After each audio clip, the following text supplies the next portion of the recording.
नमस्कार दोस्तों, मैं अभिषेक आनंद एक बार फिर से आप सभी का मेरे YouTube चैनल वैदिक मैथ पे स्वागत है। आज 1 फरवरी है, खास दिन है आज का दिन, क्योंकि आज 2022 से 23 का आम बजट पेश हो चुका है और ये हमारे वित्त मंत्री निर्मला सीतारमण जी के द्वारा पेश किया गया है। लेकिन आज के दिन से पहले एक दिन पहले हम लोग 31 जनवरी का बात करें तो वो भी हम लोगों के लिए खास दिन था। क्यों दिन था खास? क्योंकि वहां पे एक रिपोर्ट पेश किया गया, एक सर्वे पेश किया गया, जिसे हम लोग इकोनॉमिक सर्वे 2021-22 बोलते हैं। कहने का मतलब ये हुआ कि ये इकोनॉमिक सर्वे 2021-22 है क्या, ये भारत सरकार क्यों पेश करती है और ये प्रावधान इसमें किस तरह से दिया गया है कि किस किस तरह के किस किस मदों में आपका आम बजट में जो लिया गया था 21-22 में उस पैसों का कहां पे खर्च हुआ था। यहाँ पे दो बात, एक बात यह है कि आपका आम बजट क्या है, दूसरी बात यह है कि ये इकोनॉमिक सर्वे क्या है। दोनों दो चीज है। आम बजट अलग चीज होता है, जबकि इकोनॉमिक सर्वे का बात करें तो वो एक अलग चीज होता है। सबसे पहले हम जानेंगे कि ये इकोनॉमिक सर्वे होता क्या है। तो इकोनॉमिक सर्वे के कुछ फैक्ट्स को हम लोग समझते हैं, तब उसके बाद हम लोग समझेंगे कि इकोनॉमिक सर्वे है क्या। तो इकोनॉमिक सर्वे 2021-22 आ चुका है, उसके फैक्ट्स को भी हम लोग धीरे धीरे कंटिन्यू करके समझेंगे। सबसे पहले हम ये समझते हैं कि फर्स्ट इकोनॉमिक सर्वे आया कब।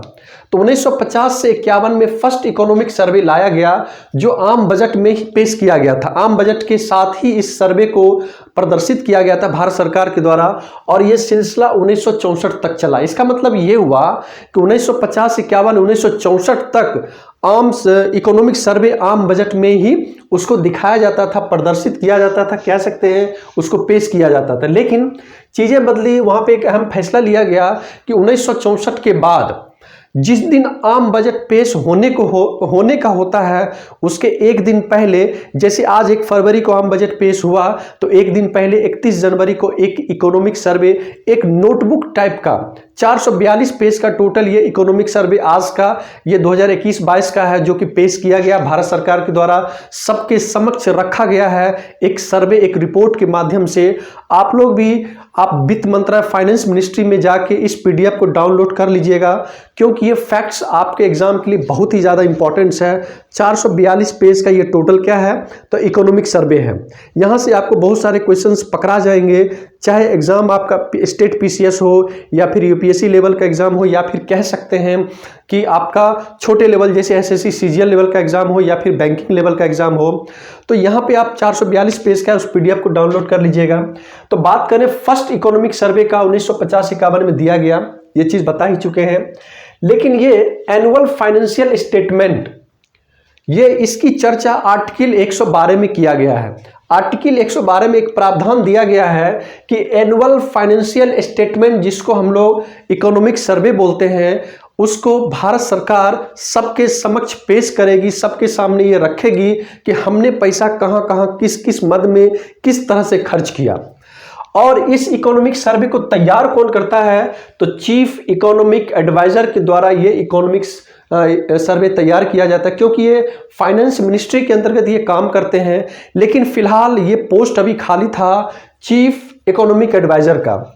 लेकिन अभी 2-3 दिन पहले ही चीफ इकोनॉमिक एडवाइजर की नियुक्ति हो चुकी है, जिनका नाम है, क्या नाम है इनका, बी अनंत नागेश्वरन। ठीक है, इनकी नियुक्ति हो चुकी है। लेकिन जब ये नहीं थे, जब ये चीफ इकोनॉमिक एडवाइजर नहीं थे, तो उनके बदले एक principal economic adviser Sanjeev Sanyal के द्वारा ये आपका इकोनॉमिक सर्वे 2021-22 तैयार किया गया है।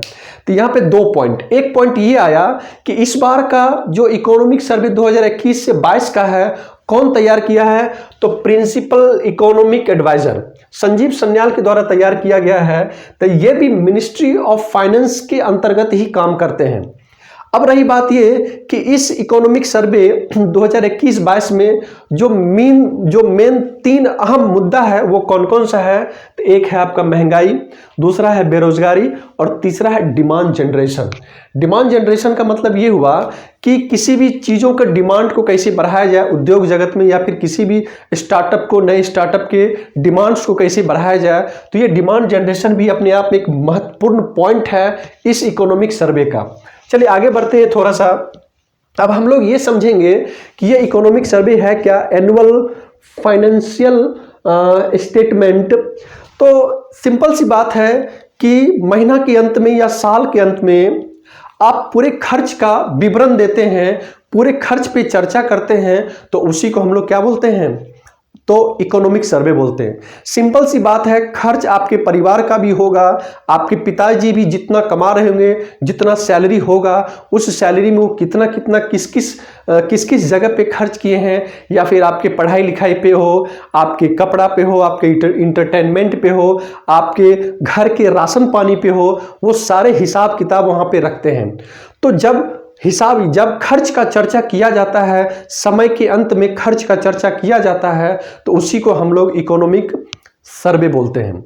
तो ये इकोनॉमिक सर्वे छोटे लेवल पे भी हो सकते हैं। सेम उसी तरह से भारत सरकार के लिए भी जब खर्च का विवरण भारत सरकार के द्वारा सबके सामने रखा जाता है, तो उसको हम लोग क्या बोलते हैं, इकोनॉमिक सर्वे बोलते हैं। और इसकी चर्चा आर्टिकल 112 में किया गया। अब बजट क्या है, तो बजट समझिए। बजट, वैसे बजट आप कह सकते हैं कि संविधान में बजट के बारे में कुछ बोला नहीं गया है। बजट क्या होता है कि संसद के माध्यम से भारत सरकार संचित निधि आर्टिकल 266 के माध्यम से भारत सरकार संचित निधि से पैसा लेती है बजट में, और उस बजट के माध्यम से पैसों का डिस्ट्रीब्यूशन किया जाता है। अलग अलग मद में, अलग अलग सेक्टर्स में किस तरह से पैसा देना है, कितना पैसा देना है, उस पैसे के डिस्ट्रीब्यूशन को ही हम लोग क्या बोलते हैं, बजट बोलते हैं। इसका मतलब ये हुआ कि आज का जो बजट पेश हुआ है वो 2022 से 23 के लिए है। आज का बजट किसके लिए है, तो 2022 से 23 के लिए है। आज के बजट में बता दिया गया है कि किसको कितना पैसा मिला है, किस सेक्टर को, शिक्षा को हो, किसान के लिए हो, या फिर उद्योग जगत के लिए हो, या फिर आप कह सकते हैं कि एजुकेशन पे हो, हेल्थ पे हो, कितना पैसा डिस्ट्रीब्यूट किया गया है, या फिर सैन्य खर्च पे हो, कितना कितना पैसा डिस्ट्रीब्यूट किया जाएगा, वही आपका क्या है, बजट है। तो बजट के बारे में हम लोग समझे और इकोनॉमिक सर्वे के बारे में हम लोग समझे, दोनों दो चीज है। सबसे पहली बात ये कि इकोनॉमिक सर्वे का जो मेन इंपॉर्टेंट फैक्ट्स है उस चीज पे भी हम लोग देखेंगे। चलिए देखते हैं। सबसे पहली बात ये कि 3 पॉइंट्स यहाँ पे इकोनॉमिक सर्वे का है, महंगाई, बेरोजगारी और डिमांड जनरेशन। सबसे पहली बात यहाँ पे ये देखें कि 2021 से 22 में पीएम किसान, जो कि प्रत्येक साल 6,000 रुपया प्रत्येक किसान के अकाउंट्स में डायरेक्ट जो ट्रांसफर होता है, इस बार 1.8 लाख करोड़ रुपया ट्रांसफर किया गया है। इसका मतलब ये कि ये बहुत बड़ा अमाउंट है। सरकार किसानों को प्रत्येक साल 6,000 रुपया की उस तरह की सहयोग राशि दे रही है जिसके माध्यम से वो अपने जरूरत को पूरा कर सके। जो भी छोटी छोटी जरूरत हो कृषि से जुड़ा हुआ, तो उसके लिए 1.8 लाख करोड़ रुपया ट्रांसफर किया गया। ये आपका सर्वे बोल रहा है। चलिए दूसरे पॉइंट पे आते हैं। तो प्रधानमंत्री आवास योजना के तहत जो घर बनाया जाता है 2021 से 22 में टोटल 26.2 लाख हाउस क्या हुआ है, कंप्लीट हुआ है। कंप्लीट करने का मतलब ये हो कि कंप्लीट होके वहां पे रहना आदमी शुरू कर दिए हैं, वहां पे रहना स्टार्ट कर दिए हैं। आगे फैक्ट्स में थोड़ा सा हम लोग आते हैं जीडीपी में। जीडीपी वृद्धि दर का बात करें तो 2020 और 21, तो 2020 और 21 जो समय था, कोरोना का समय था, पूरा लॉकडाउन का समय था, उस स्थिति में जो भारत का जीडीपी था वो -7.3% था, जो कि ये बहुत ही निराशाजनक जीडीपी था। लेकिन बात करें 2020 से 21 में 9.2% की यहाँ पे वृद्धि होती है। इसका मतलब ये हुआ कि हमारा इकोनॉमी धीरे धीरे ट्रैक पे आ रहा था और आ ही रहा है। तो 21 से 22 में कितना हो गया, 9.2%। लेकिन इस बार 22 से 23 में अनुमानित किया गया है कि हमारा जो जीडीपी का वृद्धि दर होगा 8 से 8.5% का रहने वाला है। ओके, चलिए आगे बात करते हैं राजकोषीय घाटा। ये राजकोषीय घाटा जितना कम हो उतना ही ज्यादा अच्छा है, जितना अधिक होगा उतना क्या होगा, हम लोगों के लिए अच्छी बात नहीं है। राजकोषीय घाटा का मतलब ये हुआ कि कमाई कम और उस पर खर्च ज्यादा, कमाई कम खर्च ज्यादा, उसी को हम लोग राजकोषीय घाटा बोलते हैं। लेकिन इसमें हम लोग सुधार देखे हैं। 2020 से 21 में 9.2% का राजकोषीय घाटा था, लेकिन हम लोग अच्छी स्थिति में जब आए तो ये राजकोषीय घाटा 2021 से 22 में घट के 6.8% हो गया। ये भारत के लिए बहुत अच्छी बात है, अच्छी खबर है कि राजकोषीय घाटा यहाँ पे घटा है। कितना घट गया है? तो जो भी घटा है 6.8% घट के हो गया है, ये बहुत अच्छी बात है। चलिए आगे बात करते हैं मुद्रास्फीति। मुद्रास्फीति कहीं ना कहीं महंगाई से रिलेटेड है और इस बार का मुद्रास्फीति आपका बहुत ही ज्यादा डबल डिजिट में है, 12.5%। ये 2021 से 22 का डाटा बता रहा है कि इस बार का मुद्रास्फीति कितना है, 12.5%, जिसके वजह से महंगाई थोड़ा सा बढ़ा हुआ है। और आगे हम बात करें विदेशी मुद्रा भंडारण का, ये अच्छी चीज है। भारत सरकार के लिए विदेशी मुद्रा भंडारण होनी चाहिए, ये हम लोगों के लिए गौरव की बात होती है। 2021 में 577 बिलियन डॉलर था, लेकिन ये 21 से 22 में बढ़ के 633.6 बिलियन डॉलर हो गया। तो विदेशी मुद्रा भंडारण होनी चाहिए और अच्छी भी चीज है। थोड़ा सा और भी फैक्ट्स को हम लोग आगे देखें तो कृषि, वानिकी और मत्स्य के लिए जो आपका 2021 में वृद्धि दर था वो 3.6% का वृद्धि दर था, लेकिन यहां पे भी स्लाइटली वृद्धि होती है। 2021 से 22 में कितना होता है, 3.9% की कृषि में वृद्धि होती है।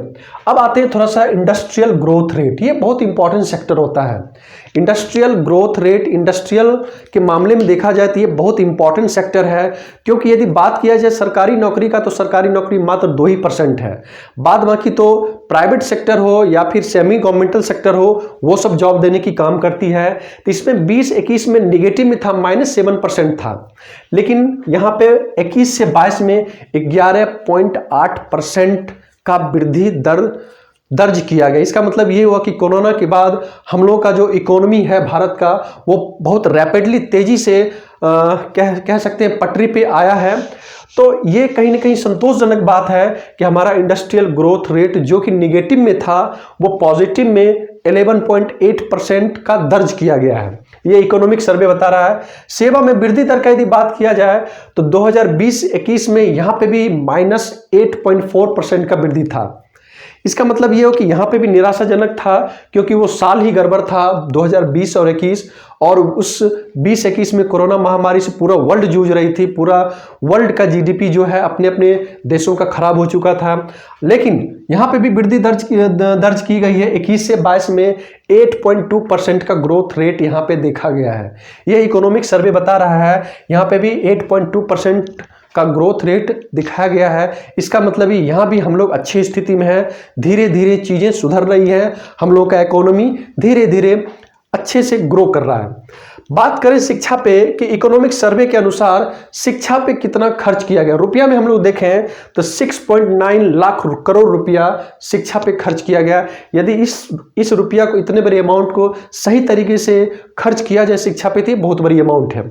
आगे बात करते हैं सोशल सर्विसेज का, तो 71.61 लाख करोड़ रुपये का खर्च सोशल सर्विसेज पे किया गया, जो कि बहुत बड़ी अमाउंट है। सोशल सर्विसेज में बहुत सारे सेक्टर्स आते हैं, उस पे खर्च किया गया है। स्वास्थ्य पे बात करें, हेल्थ पे, तो 4.72 लाख करोड़ रुपए का खर्च किया गया है। इसमें बहुत सारे विभिन्न तरह के प्रधानमंत्री ने योजनाओं की शुरुआत की। उसी योजनाओं के मध्य में 4.72 लाख करोड़ रुपए का खर्च किया गया। ये कुछ इंपॉर्टेंट फैक्ट्स था जो कि इकोनॉमिक सर्वे यहाँ पे दिखा रही है। बात करें इंडियन इकोनॉमी का, इस बार का इंडियन इकोनॉमी 9.2% से ग्रो करने की उम्मीद है। ये उम्मीद है, देखिए आगे समय बताएगा कि क्या होने वाला है। तो इस तरह से हम लोग कुछ फैक्ट्स को देखें। सबसे पहले हम ये देखें कि इकोनॉमी सर्वे होता क्या, और उसके बाद हम लोग देखें आम बजट। तो आम बजट कुछ नहीं, एक संचित निधि से भारत सरकार पैसा लेती है और वहां पे अलग अलग सेक्टर्स में, अलग अलग मदों में पैसों का डिस्ट्रीब्यूशन करती है। उसी को हम लोग क्या बोलते हैं, बजट बोलते हैं। तो आज का सेशन आपके लिए बहुत ही ज्यादा इंपॉर्टेंट है। बजट पेश हो चुकी है, कल इस बजट का जितने भी इंपॉर्टेंट फैक्ट्स होगा हम फिर लेके आएंगे एक सेशन में। और आप अपना ध्यान रखेंगे, ख्याल रखेंगे। तब तक के लिए okay, bye bye, take care. जय हिंद, जय भारत।